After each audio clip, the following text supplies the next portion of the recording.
Causes of forgetting, বিস্মৃতির কারণ। বিস্মৃতির বিভিন্ন কারণ রয়েছে, সেইগুলো আমি আজকে পরপর বলব। নাম্বার 1, অতি শিক্ষণের অভাব।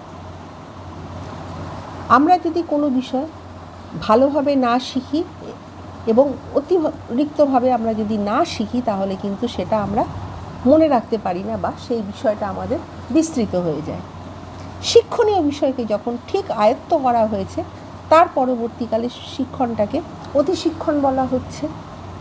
শিক্ষণীয় বিষয়টা দীর্ঘদিন মনে রাখতে হলে কিছুটা অতি শিক্ষণের দরকার হয়। অতি শিক্ষণের অভাবে আমরা যে বিষয়টা শিখি সেইটা কিন্তু আমরা ঠিকভাবে মনে রাখতে পারি। আর আমরা যদি ভালোভাবে না শিখি, ঠিকভাবে যদি না অনেকটা সময় নিয়ে শিখি, তাহলে কিন্তু সেই জিনিসটা আমাদের বিস্মৃতির মধ্যে চলে যায়। নাম্বার 2, শিক্ষণ ও স্মরণের মধ্যে সময়ের ব্যবধান ও পর্যালোচনার অভাব। শিক্ষণ কাল এবং স্মরণকালের মধ্যে সময়ের ব্যবধান বিস্মৃতির মুখ্য কারণ। শিক্ষণ এবং স্মরণের মধ্যবর্তী সময় যদি বেশি হয়, তাহলে সেই সময় যদি বিষয়বস্তু পর্যালোচনা করা না হয়, তাহলে আমরা যে বস্তুটা শিখেছি সেইটা কিন্তু আমরা বিস্মৃত আমাদের হয়ে যায়। অর্থাৎ আমরা যখন যেটা শিখছি সেই বিষয়টা আমরা কিন্তু অনেকক্ষণ ধরে চিন্তা করব, সেই বিষয়টা পর্যালোচনা করব, তাহলে কিন্তু সেই বিষয়টা মনে থাকবে। কিন্তু আমরা যদি out of sight out of mind হয়ে যাই, আমরা কিন্তু সেই বিষয়টা ভুলে যাই। আমরা যে বিষয়টা শিখেছি সেটাকে কিন্তু আমাদের স্মৃতিপটে ধরে রাখার জন্য মাঝে মাঝে পর্যালোচনা করতে হয়, মাঝে মাঝে সেই বিষয়টা নিয়ে চিন্তা করতে হয় এবং সেটা ভাবতে হয়, তাহলে কিন্তু আমাদের স্মৃতির মধ্যে থেকে যায়। আর যদি পর্যালোচনার অভাব হয়, সেইটা যদি চিন্তা না করা হয়, তাহলে কিন্তু সেইটা আমরা ভুলে যাই।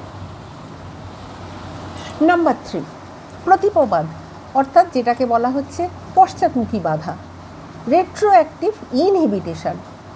প্রতিপবাদ বিস্মৃতির একটা উল্লেখযোগ্য কারণ।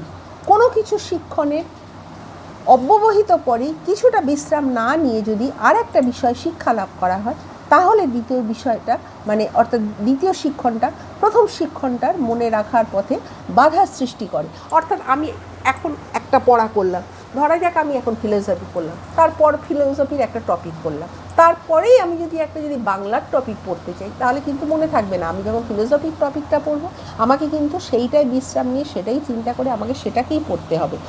তারপরে যদি একটু বিশ্রাম নিয়ে পরে যদি বাংলাটা পড়ি, অর্থাৎ যেটা শিখেছি ফিলোসফিটা, সেটা খুব ভালো করে মাথার মধ্যে রেখে দিয়ে তবে আমি বাংলাটা পড়বো। কিন্তু একটা পড়েই যদি আমি সঙ্গে সঙ্গে বাংলাটা পড়তে যাই, তাহলে কিন্তু দেখা যাবে যে সেখানে পশ্চাৎমুখী বাদ তৈরি হয়ে যাচ্ছে।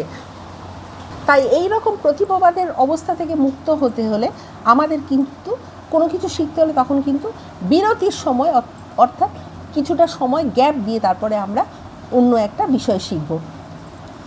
অর্থাৎ এই বিরতির সময়, অর্থাৎ বিশ্রামকালে প্রথম শিক্ষণের বিষয়বস্তুটা মনের মধ্যে বদ্ধমূল হতে সময় পায়। তাই নিদ্রাকালে প্রতিপবাদের প্রভাব কম থাকে।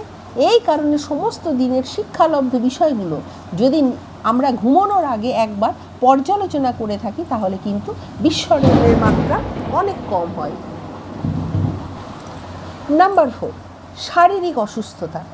শারীরিক সুস্থতা যেমন স্মৃতি প্রখরতার শর্ত, শারীরিক অসুস্থতা তেমনি বিস্মরণের শর্ত।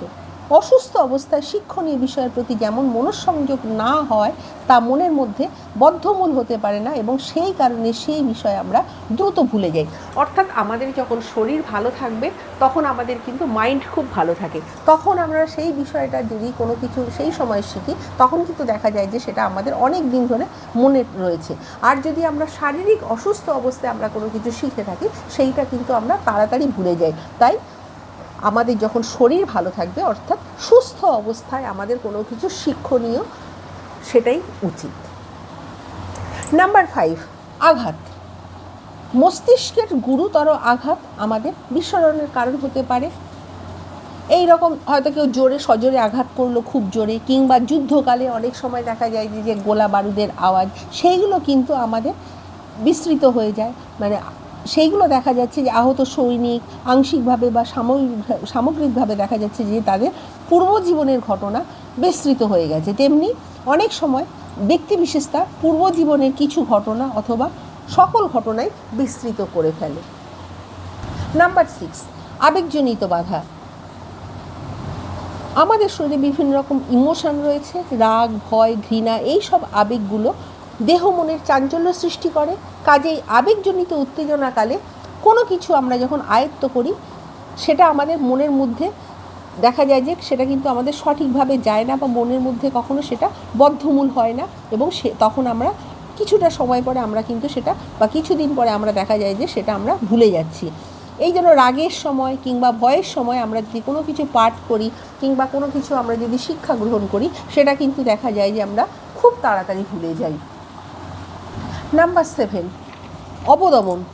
অবদমন হলো এক প্রকার নির্জ্ঞান মানস প্রক্রিয়া, যার দ্বারা আমাদের গ্লানিকর বেদনাদায়ক অভিজ্ঞতা চেতন মন থেকে নির্জ্ঞানে নির্বাসিত হয়।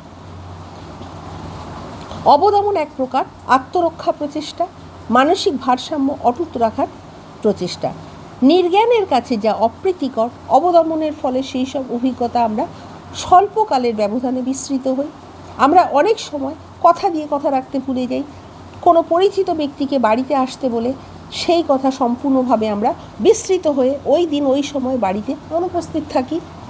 ফ্রয়েডের ব্যাখ্যা অনুসারে এর কারণ হলো ওই দিন এমন কোনো অপ্রীতিকর আলোচনার সম্ভাবনা ছিল যা নির্জ্ঞানের অভিপ্রেত নয়, তাই বিষয়টা আমরা সম্পূর্ণভাবে বিস্মৃত হয়ে যাই। এটা আমরা ইচ্ছা করেই করে থাকি অনেক সময়, যেহেতু ওই দিনটা ভালো থাকবে না, ওই দিনটা একটা সেই রকম আলোচনা হবে না, খারাপ যাবে, সেই জন্য আমরা কিন্তু অনেক সময় দেখা যায় যে আমরা ইচ্ছা করেই এগুলো বিস্মৃত হয়ে যাই, বা ইচ্ছা করে এই দিনটা আমরা এড়িয়ে চলেই ভুলে যাই। কাজেই ফ্রয়েডের মতে বিস্মৃতি ইচ্ছামূলক। অবশ্য এই ইচ্ছা চেতন মনের ইচ্ছা নয়, নির্জ্ঞানের ইচ্ছা। আমরা ভুলে যেতে চাই বলেই আমরা ভুলি। পাওনা টাকার কথা আমরা অনেক সময় আমাদের দেখা যায় যে মনে থাকে, কিন্তু দেয়া টাকার কথা আমরা ভুলে যাই। কেননা অন্যের কাছে ঋণ, এই বোধ আমাদের কাছে একটা লজ্জাজনক। এই প্রসঙ্গে ফ্রয়েডের নিজের জীবনের একটা দৃষ্টান্ত উল্লেখ করেছেন। কিছুদিন আগে চিকিৎসাধীন ছিল এমন এক রোগীর নাম ফ্রয়েড বিস্মৃত হয়ে গেছেন, মানে ভুলে গেছেন। তিনি চিকিৎসা রয়েছে, অথচ ফ্রয়েড তিনি ভুলে গেছেন। ফ্রয়েডের মতে এই বিস্মৃতি তাঁর ইচ্ছাকৃত। রোগীটির রোগ নির্ণয়ে ফ্রয়েড ভুল করেছিলেন। তার মতো প্রখ্যাত চিকিৎসকের কাছে এই ভুল অত্যন্ত গ্লানিকর এবং লজ্জাজনক। নির্জ্ঞান মন এই অপ্রীতিকর অভিজ্ঞতা ভুলতে চেয়েছিল বলেই তার সঙ্গে জড়িত রোগীর নামটা ফ্রয়েড বিস্মৃত হন। এইভাবে ইচ্ছাকৃতভাবে আমাদের নামের ভুল হয়, কথার ভুল হয়, লেখার ভুল হয় ইত্যাদি। এগুলো তো আমাদের ভুলে যাবার, এগুলো হচ্ছে কারণ। আর ভুলে যাবার যে বিস্মৃতির যে আবার প্রতিকার ব্যবস্থাও রয়েছে, সেইগুলো কি কি? সেগুলো হলো, প্রথমটা হলো শিক্ষণীয় বিষয়ের অর্থ ভালো বুঝে শিক্ষা করা। আমরা যেটা যখন শিখব সময় নিয়ে বুঝে বুঝে শিখব, প্রত্যেকটা ওয়ার্ডের মানে, প্রত্যেকটা সেন্টেন্সের মানে, এবং সময় নিয়ে শিখব।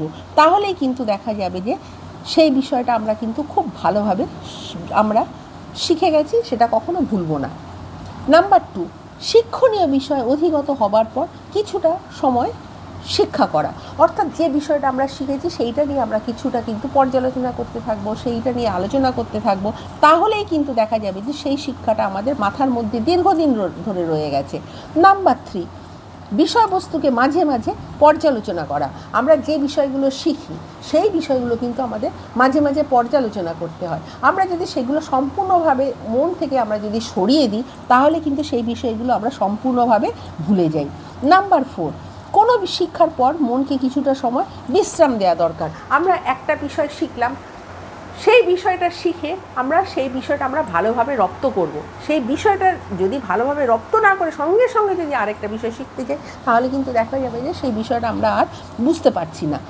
নাম্বার 5, অসুস্থ অবস্থায় কোনো কিছু আয়ত্ত না করা। আমরা যখন সুস্থ থাকব সেই সময় আমরা সব কিছু শিখব, অসুস্থ অবস্থায় আমরা কোনো কিছু শিখতে যাব না। এইভাবে আমরা কিন্তু প্রতিকার করতে পারি ভুলে যাওয়া। আমার ভিডিও তোমাদের ভালো লাগলে লাইক, কমেন্ট, শেয়ার এবং সাবস্ক্রাইব করতে ভুলো না। নেক্সট টাইম আমি আরও একটা নতুন ভিডিও নিয়ে তোমাদের সামনে উপস্থিত হব।